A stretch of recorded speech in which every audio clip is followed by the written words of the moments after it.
The Hurds.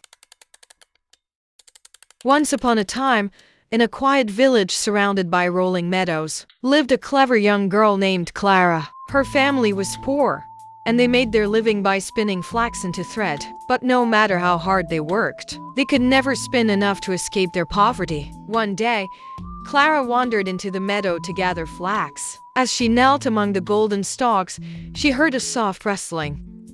Curious, she peered into the grass and gasped. A tiny creature no taller than her knee stood before her. It had wild, straw-like hair and eyes that sparkled with mischief. "Who are you?" asked Clara, wide-eyed. "I am Hurdlekin, the spirit of the flax," the creature replied with a grin. "I can spin straw into golden thread, but only if you promise me one thing." "What must I promise?" Clara asked cautiously. "In 3 days' time, you must guess my name. If you fail, I will take your firstborn child." Clara's heart pounded, but the thought of helping her family was too tempting. "I accept," she whispered. Hurdlekin clapped his hands, and in a flash, the meadow filled with shimmering golden thread. Clara gathered as much as she could carry and rushed home. Her family was amazed, and soon their fortune began to change. But as the days passed, Clara grew anxious. How would she discover Hurdlekin's name? On the third night, unable to sleep, she wandered into the meadow again. As she neared a cluster of tall reeds, she heard faint singing.